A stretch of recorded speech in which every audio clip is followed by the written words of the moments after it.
மனுஷன் இப்படித்தான் இருக்கிறான். நீ பெரிய ஆலிம்ங்கிறிய, பெரிய அறிஞர்ங்கிறிய, பெரிய மகான்ங்கிறிய, இந்த பலவீனத்துக்கு அப்பாற்பட்ட ஒரு நிலை நீ காட்டு. பெருமை இருக்கிறது, அவசரக்காரனாக இருக்கிறான், பாவம் செய்யக்கூடியவனாக இருக்கிறான், அநியாயம் பண்ணக்கூடியவனாக இருக்கிறான், பதற்றம் அடையக்கூடியவனாக இருக்கிறான், கோபம் கொள்ளக்கூடியவனாக இருக்கிறான், தான தர்மங்களை தடுக்கக்கூடியவனாக இருக்கிறான். மனுஷனுக்கு ஏராளமான பலவீனம் இருக்குது என்று இறைவன் சொல்லி காட்டுகிறான். இந்த பலவீனத்திற்கு அப்பாற்பட்டு ஒரு மனுஷனை நீங்க காட்டுங்க. அவர் சொல்லிவிட்டால் தப்பே வராது, அவர் சொன்னா நியாயமா தான் இருக்கும். எல்லாத்தையும் மொத்தமா நம்ம ஒரு ஆள் மேல அள்ளி கொட்டுகிறோமே, அவர்தான் எனக்கு மார்க்கத்துக்கு அத்தாரிட்டி என்று சொல்லுகிறோமே. மனுஷன் என்றால் இப்படித்தான் இருப்பான் என்று இறைவன் சொல்லுகிறானே, இதுக்கு மாற்றமாக ஒரு அறிஞரை நீங்க காட்டிருங்க. காட்டவே முடியாது. இறைவன் அப்படி சொல்லி தானா? அப்ப பலவீனமான ஒரு மனுஷனை வைத்துக் கொண்டு எனக்கு அவர்தான் வழிகாட்டி, எனக்கு இவர்தான் முன்னோடி, அவர் சொன்னால் தப்பே வராது என்றால் நம்முடைய அறிவுல தான் கோல. கண்ணியம் நிறைந்த எல்லாம் வல்ல ஏக இறைவனின் நல்லடியார்களே, வல்ல அல்லாஹ்வின் பேரருளால் அவன் காட்டிய வழியின் பிரகாரம் அவனை வணங்க வேண்டும் என்ற உயரிய நோக்கிலே இங்கே ஒன்று சேர்ந்திருக்கிறோம். எல்லாம் வல்ல ஏக இறைவன் எனக்கும் உங்களுக்கும் நேரான வழியையும் அருளையும் தந்தல்வானாக என்ற பிரார்த்தனையோடு என்னுடைய இந்த உரையை நான் ஆரம்பம் செய்கிறேன். அன்பு மிகுந்த சகோதரர்களே, வல்ல அல்லாஹ்வின் பேரருளால் தமிழகத்திலே ஏறத்தாழ நம்முடைய ஜமாத்தின் சார்பிலே 40 ஆண்டு காலமாக ஏகத்துவ பிரச்சாரத்தை செய்து வருகிறோம். இந்த பிரச்சாரத்தின் காரணமாக தமிழகத்தில் பல்வேறு சகோதரர்கள் மார்க்க விழிப்புணர்வுகளை பெற்று இருக்கிறார்கள் என்பதை அறிந்திருக்கிறோம். அதே நேரத்தில் இன்னொரு கோணத்தில் நீங்கள் பார்த்தீர்கள் என்றால் ஏராளமான இஸ்லாமிய சகோதரர்கள் இந்த மார்க்க விழிப்புணர்வு அற்றவர்களாக தங்களுடைய பழைய கொள்கையிலே மிக தீவிரமாக ஈடுபடக்கூடியவர்களாக இன்றைக்கும் பார்க்கலாம். மௌலூதுகளில் இருந்து, ராத்திபுகளில் இருந்து, தர்கா வழிபாடுகளை மிகவும் கொண்டாடுகின்ற நிலைப்பாடுகளை எல்லாம் இன்றைக்கு சாராதமாக பார்க்க முடிகிறது. மதுஹபுகளை விட்டுவிடவில்லை, அதை இன்றைக்கு தூக்கி பிடிக்கக்கூடிய நிலைப்பாடுகளையும் எத்தனையோ இடங்களிலே இருப்பதை பார்க்கலாம். ஒரு சாரார் இந்த தீமையான பழக்கங்களிலிருந்து விடுபடுவதற்கும், இன்னும் சில பேர் இல்லை இல்லை நாங்கள் அந்த கொள்கையில்தான் இன்றைக்கும் இருப்போம் என்று பேசி வருவதற்கும் ஒரு அடிப்படையான காரணங்கள் இருக்கிறது. அது என்ன என்றால், இந்த மார்க்க விழிப்புணர்வு அற்றவர்களாக இருக்கிறார்களே, யார் சொன்னால் மார்க்கம், யார் சொன்னால் மார்க்கம் இல்லை என்ற அந்த தெளிவு இல்லாமல் இருக்கிறார்களே, அவர்களிடத்தில் இன்றைக்கும் நீங்கள் கேட்டீர்கள் என்றால் ஒரு பதிலை சொல்லக்கூடியவர்கள். நீங்கள் புதிதாக ஒரு விஷயத்தை பேசுகிறீர்கள், நேற்றைக்கு ஒன்றை சொல்லுகிறீர்கள், இன்றைக்கு ஒன்றை சொல்லுகிறீர்கள். ஆனால் 1000க்கும் மேற்பட்ட வருடங்களாக இந்த மார்க்கத்தை சொல்லக்கூடிய பல்வேறு ஆலிம்கள், அறிஞர்கள் இருக்கிறார்கள். அவர்கள் சரியாகத்தானே சொல்கிறார்கள், அவர்கள் முரண்பட்டு பேசவில்லையே, அவர்கள் சரியான முறையில் சொல்வதனால்தான் அவருடைய கருத்தை நாங்கள் கேட்கிறோம், அவருடைய சிந்தனையின் அடிப்படையில் எங்களுடைய வழிபாட்டு முறைகளை நாங்கள் தீர்மானித்துக் கொள்கிறோம். இப்படியெல்லாம் அவர்கள் பதில் பேசுகின்ற நிலையை பார்க்கலாம். அவர்கள் மார்க்கத்தை அறியாதவர்களா? அவர்களுக்கெல்லாம் இந்த இஸ்லாம் தெரியாமலா இருந்தது? உங்களை விட இந்த மார்க்கத்திற்கு மிகப்பெரிய தியாகத்தை செய்தவர்கள், உங்களை விட இந்த மார்க்கத்திற்காக வேண்டி பல்வேறு கஷ்டங்களை அனுபவித்தவர்கள், பல்வேறு நூற்களை படித்தவர்கள், ஹதீஸ்களை படித்தவர்கள், பண்பாடுகள் உள்ளவர்கள். அவர்களுக்கு தெரியாத ஒரு சட்டம் உங்களுக்கு தெரியாது, அவர்களுக்கு புரியாத ஒரு விஷயம் உங்களுக்கு புரிய போவதில்லை. எனவேதான் இந்த கொள்கையில் அவர்கள் காட்டித்தந்த இந்த வழிபாட்டு முறைகளில் நாங்களும் இருக்கிறோம் என்று சொல்லக்கூடிய இந்த கருத்து இன்றைக்கும் பல இஸ்லாமியர்களிடத்தில் இருப்பதை பார்க்கலாம். அதிலே வேரூன்றி போய் இருப்பதின் காரணத்தினால்தான் தர்கா வழிபாடாக இருக்கட்டும், கந்தூரி விழாக்களாக இருக்கட்டும், தாயத்தை கட்டுவதாக இருக்கட்டும், மதுஹபு சட்டங்களை பின்பற்றக்கூடிய அந்த விஷயமாக இருக்கட்டும், எல்லா விஷயத்திலையும் நாங்கள் அப்படித்தான் இருப்போம் என்று அவர்கள் சொல்லுகிறார்கள். இன்னும் சொல்ல வேண்டும் என்றால் இவைகள் அனைத்தும் தீமை என்று நாம் பேசுகிறோம். அதே நேரத்தில் இது நரகத்திற்கு அழைத்து செல்லும் என்றும் நாம் சொல்கிறோம். ஆனாலும் கூட இல்லை இல்லை நாங்கள் அதில் தான் இருப்போம் என்று சொல்கிறார்கள். இதற்கு என்ன காரணம்? ஏன் விடாப்பிடியாக அதில் இருக்கணும்? எந்த முஸ்லீமும் நரகத்திற்கு போக வேண்டும் என்று விரும்ப மாட்டான். இதை செய்து நான் அதள பாதாளத்தில் போய் விழணும், இறைவனுடைய கோபத்திற்கு உள்ளானாக ஆகணும் என்று எந்த முஸ்லீமும் இருக்க மாட்டான். இருந்தாலும் இப்படிப்பட்ட ஒரு சிந்தனையில் அவர்கள் விழுவதற்கு ஒரு அடிப்படையான காரணம் உண்டு. என்ன காரணம்? நம்முடைய ஆலிமுகள் மீது வைத்திருக்கக்கூடிய அளப்பரிய நம்பிக்கை. இவர்கள் தவறே செய்ய மாட்டார்கள், நமக்கு வழிகேடை போதிக்க மாட்டார்கள், இவர்கள் சொல்லக்கூடிய அனைத்து சட்டங்களும் குர்ஆனிலும் ஹதீஸிலையும் நபி அவர்கள் காட்டி தந்த வழிமுறையின் அடிப்படையில் தான் இருக்கிறது என்ற அந்த நம்பிக்கை நம்முடைய இஸ்லாமிய சமூகத்தில் ஒரு சாரார் இடத்தில் மிகுதியாக இருக்கிறது. இன்னைக்கும் நீங்க கேட்டு பாருங்க, ஏன்பா தர்காவுக்கு போறீங்க என்று நட்பு ரீதியாக நீங்க பேசி பாருங்க, ஆலிம்கள் அதை சரி என்று சொல்கிறார்களே. ஏன் ஃபாத்தியா ஓதுகிறீர்கள்? ஆமா, எங்களுடைய ஆலிம்சா அது சரியாத்தானே, அது மார்க்கத்தில் இருக்கக்கூடிய ஒன்று என்று தானே எங்களுக்கு போதிக்கிறார். அதே போன்று மற்ற தீமையான காரியங்கள் என்று நாம பேசக்கூடிய ஒவ்வொன்றையும் நீங்க எடுத்து கேளுங்க, எல்லாத்துக்கும் ஆலிம்கள், அறிஞர்கள், முன்னோர்கள், இமாம்கள், பெரியார்கள், நாதாக்கள் என்ற அந்த ஆதாரத்தை தான் காட்டுவார்கள். இதை ஒழிப்பதற்குத்தான் இஸ்லாம் முதல்ல மனுஷன், உங்களுடைய ஆலிம்களாக இருந்தாலும் அறிஞர்களாக இருந்தாலும் மிகப்பெரிய தியாகிகளாக இருந்தாலும் அவர்கள் மனிதன் என்ற சிந்தனைக்கு நீ வா. மனிதன் என்ற சிந்தனையை தாண்டி நீ ஒருவரை கூடுதலாக மதிக்கிறாய் என்றால் அங்கே பல்வேறு விதமான தீமைகள் ஏற்படும். சமீபத்தில் பார்த்தோமா இல்லையா, கரூர்ல 41 பேர் இறந்தாங்க. என்ன காரணம்? ஒரு தலைவர் வருகிறார், அந்த தலைவர் நம்மை போன்ற அல்ல, சராசரி மனுஷன் அல்ல, நம்மை விட கூடுதல் ஆற்றல், கூடுதல் சக்தி அவருக்கு இருக்கிறது என்று இவன் நினைக்கிறான். அதனால அவருக்காக வேண்டி பல மணி நேரம் காக்கலாம், அவருக்காக என்னுடைய உயிரை கொடுக்கலாம், அவருக்காக என்னுடைய பொருளாதாரத்தை கொடுக்கலாம், அவர் என்ன சொன்னாலும் ஏன் எது என்று கேட்காமல் நான் பின்பற்றுவேன். இதுதானே, தன்னுடைய உயிரே போகும் என்று நினைத்தாலும் கூட பிரச்சனை இல்லை என்று நினைக்கிறான்.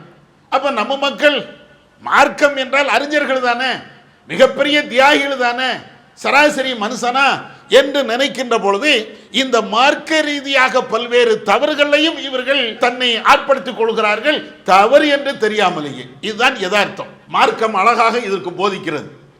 யாராக இருந்தாலும், இறை தூதர்களாக இருந்தாலும், மிகப்பெரிய தியாகிகளாக இருந்தாலும் முதல்ல அவன் மனுஷன். இதை முதல்ல புரிஞ்சுக்க. அல்லாஹ் தன்னுடைய திருமறையிலே நபி அவர்களை பிரச்சாரம் செய்ய சொல்லுகிறான். நபியே நீங்கள் சொல்லுங்கள், குல் இன்னமா அன பஷருன் மிஸ்லுக்கும், நான் உங்களை போன்ற ஒரு மனுஷன் தான். நீங்கள் எப்படி ஒரு ஆணுக்கும் பெண்ணுக்கும் பிறந்து இருக்கிறீர்களோ அதே போன்று நானும் ஒரு ஆணுக்கும் பெண்ணுக்கும் பிறந்தவன் தான். உங்களுக்கு எப்படி பசி தாகம் இருக்கிறதோ அதே போன்று எனக்கும் பசி தாகம் உண்டு. உங்களுக்கு எப்படி மனைவி மக்கள் தேவையோ அதே போன்று எனக்கும் மனைவி மக்கள் தேவை. நீங்கள் எப்படி பாசத்தை பொழிகிறீர்களோ அதே போன்று நானும் பாச வைக்கக்கூடியவன். உங்களை போன்று ஒரு மனுஷன் தான். ஆனால் உங்களுக்கும் எனக்கும் ஒரே ஒரு வேறுபாடு இருக்கிறது. என்ன வேறுபாடு? நான் இறை தூதர், அல்லாஹ்விடமிருந்து செய்திகள் வருகிறது, வஹி வருகிறது. இதைத்தான் உங்களுக்கும் எனக்கும் உள்ள வேறுபாடை தவிர இது அல்லாம வேற எந்த விதத்திலையும் மனிதன் என்ற அடிப்படையில் உங்களுக்கும் எனக்கும் எந்த வேறுபாடும் கிடையாது. ஒரே ஒரு வேறுபாடு. என்ன வேறுபாடு? வஹி வரும், கடவுள்கிட்ட இருந்து, இறைவன்கிட்ட இருந்து, அல்லாஹ்கிட்ட இருந்து எது நல்லது எது கெட்டது, இந்த மனிதர்கள் எதை செய்யணும் எதை செய்யக்கூடாது என்ற வஹி செய்தி வரும். இதுல தான் உங்களுக்கு எனக்கு வேறுபாடை தவிர மனிதன் என்ற அடிப்படையில் என்ன வேறுபாடு இருக்கிறது? என்ன வேறுபாடு இறைவன் எனக்கு தந்து விட்டான்? இதை நபி அவர்கள் பிரச்சாரமாக பண்ண வைக்கிறான் அல்லாஹ். ஏன்? ரசூலுல்லாஹ் பல்வேறு மோஜிசாத்துகளை, அற்புதங்களை செய்தார்கள். இந்த அற்புதத்தை எல்லாத்தையும் பார்த்துட்டு ரசூலுல்லாஹ்வும் கடவுள், நபி அவர்கள் அல்லாஹ்வுக்கு அடுத்த வீட்டுக்காரரு, அல்லாஹ்வுடைய ஆற்றல், அல்லாஹ்வுடைய தன்மை இந்த முகமது நபி அவர்களுக்கும் இருக்கிறது என்று மனுஷன் நினைச்சு விடக்கூடாதுல. அதனால திரும்ப திரும்ப அல்லாஹ் ரசூலுல்லாஹ்வுக்கு சொல்லி காட்டுகிறான், நீங்கள் மனிதர் தான் என்பதை இந்த மக்களுக்கு நீங்க சொல்லுங்க. வஹி வருகிறது, அதனால இறை தூதர். வஹி வருகிறது, அதனால நான் நபி என்ற காரணத்தை தவிர மற்ற எல்லா விஷயத்திலையும் மனுஷன் தான். அதனுடைய நிலை என்ன? மனிதன் என்று இறைவன் போதிப்பதற்குண்டான காரணம் என்ன? ஒரு மனுஷன், நீ யாரை உயர்வாக நினைக்கிறாயோ, யாரை வழிகாட்டி என்று நினைக்கிறாயோ, யாரை மகான் என்று நினைக்கிறாயோ, அவர் முதல்ல மனுஷன் அப்படின்னு நீ முடிவுக்கு வா. ஏன் இந்த முடிவுக்கு வரணும்? இந்த முடிவுக்கு வந்து விட்டான் என்றால் இவனுடைய அறிவை வைத்து எல்லா விஷயத்தையும் சிந்திப்பான். நம்மளுடைய பெரிய அறிவாளி, பெரிய மகான், பெரிய நாதா என்று ஒரு மனுஷனுக்கு நீ பிரியம் வைக்கிறாய் என்றால் இந்த பிரியத்தின் காரணத்தினால தானே வழிகேடு வருகிறது. ஒரு மனுஷன் மேல அளப்பெரிய பிரிய வைத்ததின் காரணத்தினால அவர் என்ன சொன்னாலும் தவறே இருக்காது என்று சிந்தனைக்கு வருவதற்கு என்ன காரணம்? மனுஷனா பார்க்கல, மனிதனை கடவுள் என்ற நிலைக்கு கொண்டு போகிறான். நம்மை விட கூடுதல் சிந்தனை, நம்மை விட கூடுதல் ஆற்றல், நம்மை விட கூடுதல் பவர் அவனுக்கு இருக்கிறது அப்படின்னு நினைக்கிறான். அதனாலதான் எல்லா முசீபத்துகளும் வருவதற்கு இதுதான் காரணம். அல்லாஹ் அதை அடிச்சு ஒழிக்கிறான். யாரா இருந்தாலும் மனுஷன் தான். கடவுள், மனுஷன். இதை புரிஞ்சுக்க.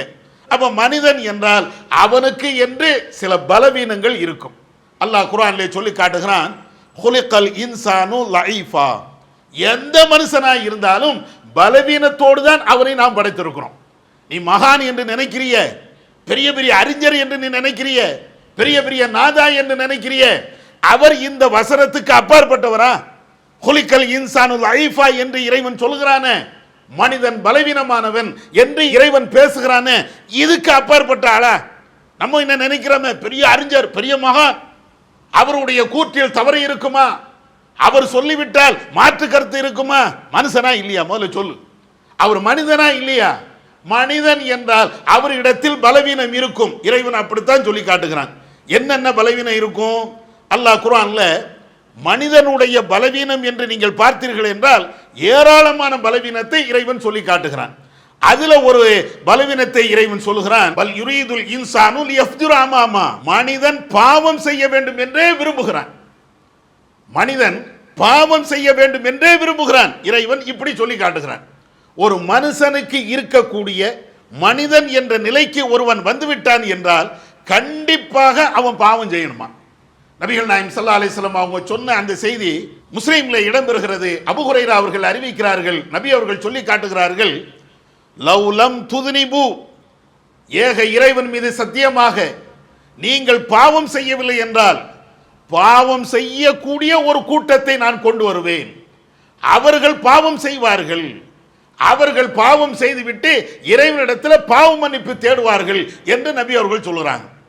நம்ம பாவம் செய்யல, மனுஷன் பாவம் செய்யலன்னு வைங்களேன், எல்லாத்தையும் அழிச்சிருவான். அல்ல எல்லாத்தையும் அழிச்சிட்டு இன்னொரு சமுதாயத்தை எல்லாம் கொண்டு வருவான். அவங்களுடைய வேலை என்ன? பாவம் செய்வார்கள், பாவத்திற்கு பரிகாரமாக அல்லாஹ்விடத்தில் பாவ மன்னிப்பு தேடுவார்கள். இது நபி அவர்கள் சொல்லக்கூடிய இந்த செய்தி அபூ ஹுரைரா அவங்க அறிவிக்கிறாங்க, முஸ்லீம்ல வருகிறது. என்ன தெரியுது? மனுஷன் என்றால் பாவத்துக்கு அப்பாற்பட்ட உலகத்தில் ஒருத்தனை காட்டுங்க, பெரிய அறிஞர், அவர் கரெக்டா மார்க்கத்தை சொல்வார், பாவத்துக்கு அப்பாற்பட்டவரா? ஏன் அவர்கிட்ட தப்பே வராதா? அவர்கிட்ட எல்லாமே சரியாத்தான் வருமா? ஒரு ஹதீஸை தவறாக புரிய மாட்டாரா? ஒரு சட்டத்தை தப்பாக விளங்க மாட்டாரா? நம்ம என்ன நினைக்கிறோம்? இல்ல பெரிய மகானுப்பா, உங்களை விட சீனியர்ப்பா, உங்களை விட ஹதீஸை கரைத்து குடித்தவருப்பா, இருக்கட்டுமே, எவ்வளவு ஹதீஸை கரைக்கட்டுமே, எவ்வளவு ஹதீஸை அவர் படித்து இருக்கட்டுமே, என்ன படித்து இருந்தாலும் மனிதன் என்ற அடிப்படையில் தவறு இழைக்கக்கூடியவரா இல்லையா? இந்த சிந்தனை ஒவ்வொரு நேரத்திலும் இருக்கும் என்றால் எந்த மனுஷனையும் கடவுள் ரேஞ்சுக்கு கொண்டு போக மாட்டோம். இவர் கடவுள், இவரை மாதிரி ஒரு பெரிய அறிவாளி இல்லை என்ற நிலைக்கு கொண்டு போக மாட்டோம். மனுஷன் என்றால் அவனிடத்தில் இருக்கக்கூடிய மிக மோசமான ஒரு பலவீனம் என்னன்னா பாவம் செய்வான். இன்னொரு இடத்துல அல்லாஹ் சொல்லி காட்டுகிறான், கல்லா இன்னல் இன்சான லயத்கா. எந்த மனுஷனாய் இருந்தாலும் சரி அவன் வரம்பு மீறக்கூடியவன். அல்லாஹ் சொல்லி காட்டுகிறான், கல்லா இன்னல் இன்சான லயத்கா. மனிதன் என்றால் அவனிடத்தில் வரம்பு மீறுதல் என்ற பண்பு இருக்கும். ஒரு நேரம் இல்லைன்னா ஒரு நேரம் வரம்பு மீறமா இல்லையா? நம்முடைய மனைவி இடத்துல, நம்முடைய பிள்ளைகள் இடத்துல, நம்மள்கிட்ட வேலை செய்யக்கூடிய ஊழியர்கள் இடத்துல, நம்ம சுற்றி இருக்கக்கூடிய நண்பர்களிடத்துல எத்தனை தடவை அவனுடைய மனது நோகக்கூடிய விதத்தில் நம்முடைய வார்த்தைகள் நெருப்பாக வந்து விழுமே, எத்தனை பேரை கரிச்சு கொட்டுகிறோம், எத்தனை தடவை அவனுடைய செயலை மிக கொடூரமாக பேசுகிறோம். இதெல்லாம் மனுஷன்ட்ட இருக்கத்தானே செய்து. இந்த பண்பு இல்லாத ஒரு மனுஷனை நீங்க காட்டுங்க, நான் வரம்பு மீற மாட்டேன், என் பேச்சில், என் செயல்ல, என்னுடைய எண்ணத்தில் எதுலையுமே வரம்பு மீற மாட்டேன், ஒரு மனுஷனை காட்டுங்க பார்ப்போம். இன்னைக்கு வரம்பு மீறல அப்படி வேணா சொல்லலாம், நேத்து வரம்பு மீறல அப்படி வேணா சொல்லலாம், வரம்பே மீற மாட்டேன், என்னுடைய வாழ்க்கையில அப்படிப்பட்ட ஒரு நிலையே இல்லை அப்படின்னு சொல்லிட்டு ஒரு நிலையை காட்டுங்க. யாரையும் காட்ட முடியாது. இன்னொரு இடத்துல மனிதனுடைய பலவீனத்தை சொல்லி காட்டுகிறான். மனுஷன் எப்படிப்பட்டவன் தெரியுமா? வ இன்னஹு லஹுப்பில் கைரி லஷதீத். இந்த மனுஷன் எதுல பேராசையில இருக்கிறான் தெரியுமா? பணத்துல பேராசை உள்ளவனாக இருக்கிறான். மனுஷனுடைய பலவீனம், காசு வேணும், பணம் வேணும், செல்வம் வேணும், சொத்து வேணும், நல்ல பெரிய பெரிய கார்கள் வேணும், பங்களா வேணும். இது நினைக்காத ஒரு மனுஷனை நீங்க காட்டுங்க. பணத்தாசை இல்லாத ஒரு மனுஷன், பெரிய மகானா இருக்கட்டும், பெரிய அவுலியாவா இருக்கட்டும், நாதாவா இருக்கட்டும், எவ்வளவு பெரிய தீர்க்கதரிசியா இருக்கட்டும், எவ்வளவு பெரிய வல்லவராக இருக்கட்டும், பணத்தாசை இல்லாத ஒரு மனுஷனை காட்டுங்க. மனிதனுடைய பலவீனம் இப்படித்தான் இருக்கும் என்று இறைவன் சொல்லி காட்டுகிறான். அதே மாதிரி இன்னொரு இடத்துல அல்லாஹ் சொல்லுகிறான், மனிதனுடைய பலவீனத்தை அல்லாஹ் சொல்லுகிறான், இன்னல் இன்சான ஹுலிக ஹலுஆ. இந்த மனிதன் எப்போ பார்த்தாலும் பதற்றம் அடையக்கூடியவனாக, திடுக்கிடக்கூடியவனாகவே இருக்கிறான். மனுஷனுக்கு ஒரு சின்ன விஷயம் வந்துச்சுன்னு வைங்களேன், கைகால்லாம் அப்படியே பறத்துது, நடுங்குது. என்னப்பா? இல்லை வீட்டில் மனைவிக்கு காய்ச்சலாம். காய்ச்சல்னா என்ன? இல்லை அதுதான் ஒரு மாதிரியா இருக்குது. இல்லை பிள்ளைக்கு வந்து பயங்கரமாக ஏதோ கீழே விழுந்துருச்சு, மண்டையில் ரத்தம் வந்துடுச்சு, அம்மா அதுக்கு என்னப்பா டாக்டர்கிட்ட கூட்டுப்போ, அதுதான் எனக்கு கைகால்லாம் பறத்துது. எவ்வளோ பெரிய தைரியசாலியாக இருந்தாலும் ஒரு நேரம் இல்லை என்றால் ஒரு நேரத்தில் அவன் இப்படி தானே இருக்கிறான். ஒரு சின்ன விஷயம் வந்தாலும் பதற்றம் அடைகிறானே, பயந்து சாகுறானே. மனுஷனுக்கு இருக்கக்கூடிய பலவீனமான நிலையை இறைவன் இப்படி சொல்லி காட்டுகிறான். இன்னும் சொல்ல போனா வைதா மஸ்ஸஹு ஷர்ரு ஜஸூஆ வைதா மஸ்ஸஹுல் கைரு மனுஆ. அல்லாஹ் மனுஷனுடைய பலவீனத்தை சொல்லிக்கிட்டே வரான். அவனுக்கு பதற்றம் ஏற்படுகிறது, அவனுக்கு ஒரு தீமை வந்து விட்டது என்றால் கடுமையாக பயம், அச்சம் கொள்கிறான். செத்தே போயிருவோமோ அப்படின்னு நினைக்கிறான். ஒரு காய்ச்சல் வருது, ஒரு தலைவலி வருது, அல்லது வேற ஏதாவது நோய் வருது, ஒரு தீமை அவனுக்கு ஏற்பட்டு விடுகிறது. இதனால் எனக்கு என்ன ஏற்படும்? ஒவ்வொரு மனுஷனுக்கும் இந்த பதட்டமான ஒரு சூழல் இருக்கிறது. அல்லாஹ் அப்படி சொல்லி காட்டுகிறான். அதே நேரத்தில் அவனுக்கு நன்மை வந்து விட்டால், மிகப்பெரிய செல்வங்கள் வருகிறது, ஆரோக்கியம் கிடைக்கிறது, பல்வேறு விதமான நன்மைகள் உலகத்தில் அவனுக்கு கிடைக்கிறது. அப்படின்னா அந்த தான தர்மங்களை செய்வதை விட்டும் தடுக்கப்பட்டவனாக இருக்கிறான். பெரிய கோடி சூரன் எவ்வளவு தானம் பண்ணிடுவான்? தன்னுடைய சொத்தை எல்லாத்தையும் கொடுத்துருவானா? பெரிய கோடி, பல கோடிகளுக்கு அதிபதி, தர்மம் கொடுங்கப்பா அப்படின்னா அவனுடைய தகுதிக்கு 1 லட்சம் தான் கொடுப்பான். பல கோடி, ஆயிரக்கணக்கான கோடி இருந்தாலும் 1 கோடி ரூபாய் தர்மம் கொடுப்பானா? நீங்க கோடீஸ்வரனை பார்க்க வேண்டாம், நம்மளையே நீங்க பாருங்களேன். ஒரு ஆளுக்கு 1 லட்சம் ரூபாய் தான் இருக்கிறது, 1 லட்சத்தையும் தர்மம் கொடுத்துருவாரா? அவரிடத்தில் என்ன இருக்கிறதோ அதுல ஒரு 5% கொடுத்தாலே மிகப்பெரிய தர்மம். ஆனா மனுஷனுக்கு வந்து நன்மை ஏற்பட்டு விட்டது என்றால் அந்த நன்மையை தடுக்கக்கூடியவனாக இருக்கிறான். தீயது ஏற்பட்டு விட்டது என்றால் எல்லாத்தையும் விட இவன் தான் பயந்து சாகிறான். அதே நேரத்தில் பதற்றத்திலேயே இந்த மனுஷன் போய்கிட்டே இருக்கிறான். இது எல்லாம் இறைவன் சொல்லி காட்டுகிறான். இன்னொரு இடத்துல அல்லாஹ் சொல்லி காட்டுகிறான், ஒவ்வொரு மனுஷனும் அவனுக்கு ஏதாவது தீமை ஏற்பட்டு விடுகிறது என்றால் உடனே நம்பிக்கை இழந்து போயிடுறான். மனுஷனுடைய பலவீனம், நம்பிக்கை இழந்து ஒண்ணுமே இல்லாம எல்லாமே முடிஞ்சு போச்சுப்பா, எல்லாமே முடிஞ்சு போச்சுப்பா. மனுஷன்ட்ட இருக்கா இல்லையா? ஒரு வியாபாரத்தில் நஷ்டம் வந்து விட்டது, வியாபாரத்தில் நஷ்டம் வந்து விட்டது என்றால் என்ன செய்யணும்? அடுத்த வழியை யோசிக்கணுமா இல்லையா? அடுத்த விஷயத்தின் பக்கம் போகணுமா இல்லையா? எல்லாமே முடிஞ்சு போச்சு, என்னத்தை வாழ? தற்கொலை பண்றானா இல்லையா? தற்கொலை பண்ணி போகிறான். இல்ல எனக்கு வாழ்க்கையே இல்லை, எனக்கு எல்லாமே நொடிந்து போய்விட்டது, எனக்கு எதுவுமே இல்லை. மனுஷனுடைய இயல்பு, மனுஷனுடைய பலவீனம் இப்படித்தான் இருக்கும். இதையும் இறைவன் நமக்கு சொல்லி காட்டுகிறான்.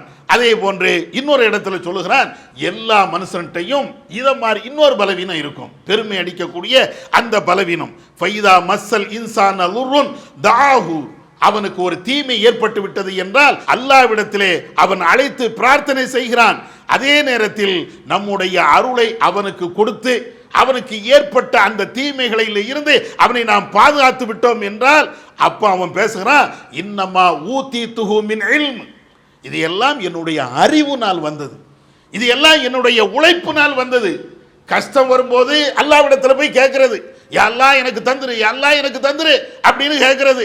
அதே நேரத்தில் அவனுக்கு நன்மை வந்து விட்டது வந்தால் அப்போ அவன் என்ன பேசுகிறான் என்றால், எல்லாம் என் அறிவு, என்னுடைய உழைப்பு, என்னுடைய பாடுபடுதல், என்னுடைய சிந்தனை, என்னுடைய ஆற்றல், இதனால தான் போய் இவ்வளோ வந்துச்சு. பெரிய வீடு கட்டிட்டேன், யார் தந்தது? நான் அவ்வளோ கஷ்டப்பட்டேன், அதனால இந்த வீடு வந்தது. பெரிய நிறுவனத்தை உருவாக்கி இருக்கிறேன், ஏன் இப்படி நிறுவனம் வந்துச்சு? மிகப்பெரிய கஷ்டத்தை நான் அனுபவிச்சேன், அதனால வந்து எல்லாம் என்னுடைய உழைப்பு. மனுஷன் பேசுறானா இல்லையா? பெருமை இல்லாம வேற என்ன? இந்த மனுஷன் இதையெல்லாம் அவன் வரும்போதே கொண்டு வந்ததா?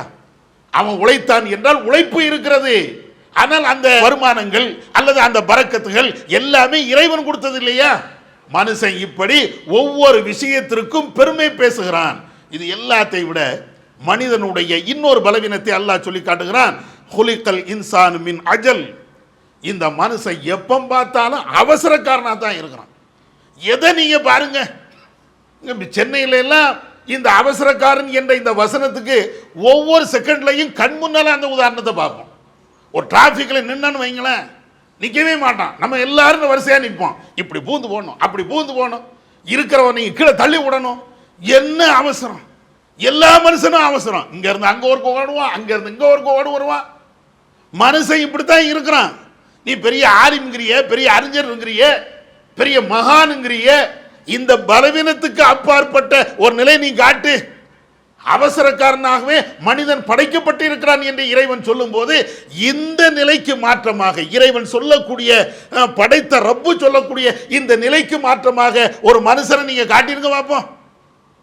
பெருமை இருக்கிறது, அவசரக்காரனாக இருக்கிறான், பாவம் செய்யக்கூடியவனாக இருக்கிறான், அநியாயம் பண்ணக்கூடியவனாக இருக்கிறான், பதற்றம் அடையக்கூடியவனாக இருக்கிறான், கோபம் கொள்ளக்கூடியவனாக இருக்கிறான், தான தர்மங்களை தடுக்கக்கூடியவனாக இருக்கிறான். மனுஷனுக்கு ஏராளமான பலவீனம் இருக்குது என்று இறைவன் சொல்லி காட்டுகிறான். இந்த பலவீனத்திற்கு அப்பாற்பட்டு ஒரு மனுஷனை நீங்க காட்டுங்க, அவர் சொல்லிவிட்டால் தப்பே வராது, அவர் சொன்னா நியாயமா தான் இருக்கும். எல்லாத்தையும் மொத்தமா நம்ம ஒரு ஆள் மேல தலையில அள்ளி கொட்டுகிறோமே, அவர்தான் எனக்கு மார்க்கத்துக்கு அத்தாரிட்டி என்று சொல்லுகிறோமே. இப்ப இறைவன் சொல்லி காட்டுகிறானே, மனுஷன் என்றால் இப்படித்தான் இருப்பான் என்று இறைவன் சொல்லுகிறானே, இதுக்கு மாற்றமாக ஒரு அறிஞரை நீங்க காட்டிருங்க. காட்டவே முடியாது. இறைவன் அப்படி சொல்லித்தாரான். படைச்ச ரப்பு, மனிதனை படைத்த இறைவன் தான் மனுஷனுக்கு இவ்வளவு பலவீனம் இருக்கும் அப்படிங்கிறான். அப்ப பலவீனமான ஒரு மனுஷனை வைத்துக்கொண்டு எனக்கு அவர்தான் வழிகாட்டி, எனக்கு இவர்தான் முன்னோடி, அவர் சொன்னால் தப்பே வராது என்றால் நம்முடைய அறிவுல தான் கோளாறு. அப்ப அதனால எந்த விஷயமாக இருந்தாலும், யாரை நாம சொல்லக்கூடிய கருத்தாக இருந்தாலும், முதல்ல மனுஷனுக்கு தேவையான கருத்து என்னன்னா, இவன் மனுஷன் அப்படின்னு நம்ம சிந்திக்கிறோம். இவன் மனுஷன், இவன்கிட்ட தப்பு வரும், இவன்கிட்ட சரியாகவும் இருக்கலாம், அல்லது இவன்கிட்ட வந்து மனிதன் என்ற அடிப்படையில் பாவம் செய்யக்கூடியவன் தான், மனிதன் என்ற அடிப்படையில் வரம்பு மீறக்கூடியவன் தான், இதெல்லாம் மனுஷன் உள்ளது. இது எல்லாத்தையும் வைத்துக்கொண்டு நீங்க யோசிங்க அப்படின்னு சொன்னா, மார்க்க விஷயமா இருந்தாலும் உலக விஷயமா இருந்தாலும் யாரையும் முழுமையாக நம்ப மாட்டோம். இந்த சமீபத்தில் ஆலிம்சா இருந்திருக்கிறாரு, எல்லாம் நம்பி இருக்கிறாங்க, அவரை பிள்ளை மாதிரி வச்சு பார்த்துருக்குறாங்க, தேவையான எல்லாத்தையும் கொடுத்துருக்குறாங்க, என்னென்ன உதவிகள் வேண்டுமோ எல்லாத்தையும் கொடுத்துருக்குறாங்க. ஏன்பா? அது ஆலிம்சா கரெக்டாக நடக்கிறாரு, கரெக்டாக மார்க்கத்தை சொல்லுகிறாரு, அவர் சொன்னால் மாற்று கருத்து இல்லை அப்படின்னு சொல்லி எல்லாமே என்னென்ன வசதிகள் உண்டோ எல்லாமே செஞ்சு கொடுத்துருக்குறாங்க. கடைசி அவரும் வந்தார், நீங்கள் 1 லட்ச ரூபா தாங்க, நீங்கள் 50,000 ரூபா மாதம் மாதம் தர முடியுங்கிறாரு, அல்ல 2 லட்ச ரூபா தாங்க, இவ்வளவு உங்களுக்கு லாபம் வரும் அப்படிங்கிறாரு. என்ன தொழில்? அது நான் வேற ஒன்றில் முதலீடு பண்ணியிருக்கிறேன் அப்படின்னு ஒவ்வொரு ஆட்கள்கிட்டையா காசை வாங்குறாரு. வாங்கி வாங்கி வாங்கி பெரிய கோடீஸ்வரனா ஆயிருக்கிறாரு. இவர் சொன்ன மாதிரி அந்த மக்கள்கிட்ட கொடுக்கல. ஒரு நேரத்தில் அந்த ஊரையே காலி பண்ணிட்டு போனை எல்லாம் சுவிட்ச் ஆஃப் பண்ணிட்டு எங்கேயோ போயிட்டாரு. கடைசி மக்கள்லாம் பார்க்குறாங்க, எங்க ஆலிம்சா எங்க? பணம் இவ்வளோ கொடுத்துருக்குறோமே, கோடி கோடியாக கொடுத்துருக்குறோமே, ஆலிம்சா எங்க? லாபம் வரல, வருமானம் வரல. கடைசி பார்த்தாச்சுன்னா எல்லாரும் புலம்பிட்டு இருக்கிறாங்க. என்ன? நாங்கள் அந்த ஆலிமை எப்படி நம்பினோம் தெரியுமா? அந்த ஆலிமை எங்கள் வீட்டு பிள்ளைய விட கூடுதலாக நம்பினோமே, எங்களுடைய தகப்பனாரை விட பெரிய ஆளு என்று நம்பினோமே, இவர் தவறே செய்ய மாட்டார் என்று நம்பி அவர்கிட்ட பல கோடிகளை கொடுத்தோமே, இப்படி சுருட்டிட்டு ஓடிட்டாரு. ஏன் வருது? மனுஷனாப்பா. எந்த மனுஷனா இருந்தாலும் மனித தன்மைக்கு அப்பாற்பட்டவன் கிடையாது. நீ 1 லட்ச ரூபா அவன்கிட்ட கொடுக்கும் போது அவன் மனுஷன், அல்லாஹ் சொன்ன மாதிரி இன்னல் இன்சான லயத்கா, மனிதன் வரம்பு மீறக்கூடியவன். அந்த சிந்தனை வந்திருந்தால் 1 லட்சம் ரூபாய் தூக்கி கொடுத்திருப்பியா? மனுஷன் வரம்பு மீறுவான், ஏமாத்துவான், பித்தலாட்டம் பண்ணுவான், அழிச்சாட்டியம் பண்ணுவான். இது எல்லாம் மனுஷனுடைய பண்பு. இது தெரிந்திருந்தால் உன்னுடைய காசை, உன்னுடைய செல்வத்தை அவன்கிட்ட என்ன ஏது என்று கூட கேட்காம அப்படி நீ கொடுத்திருப்பியா? நீங்க ஏமாந்து நிக்கிறிய. எல்லா விஷயத்தையும் நீங்க பாருங்க, மார்க்கமா இருந்தாலும், உலகமா இருந்தாலும், அரசியலாக இருந்தாலும், யாரா இருந்தாலும் மனுஷன் என்று நீங்கள் பார்த்தீர்கள் என்றால் உலகத்தில் அதன் மூலமாக நமக்கு நன்மை கிடையும். இல்லை என்றால் எல்லாருமே புனிதமானவர்கள், அவங்க சொன்னா தப்பே இருக்காது, அவங்க சொன்னா கரெக்டா தான் இருக்கும் அப்படி நாம் நினைத்து விட்டோம் என்றால் மார்க்க விஷயத்திலையும் தவறு இழைக்கிறோம், உலக விஷயத்திலையும் தவறு இழைக்கிறோம் என்பதை புரிந்து கொண்டு நம்முடைய அறிவை மார்க்கம் சொன்ன அடிப்படையில் வளர்த்துக் கொள்ளணும். வல்லல்லாஹ் நம்ம கேட்டதின் அடிப்படையில் செயல்பட அவன் அருள் செய்வானாக. வாஹிர் தவானா அல்ஹம்துலில்லாஹி ரப்பில் ஆலமீன். அல்லாஹு அக்பர், அல்லாஹு அக்பர்.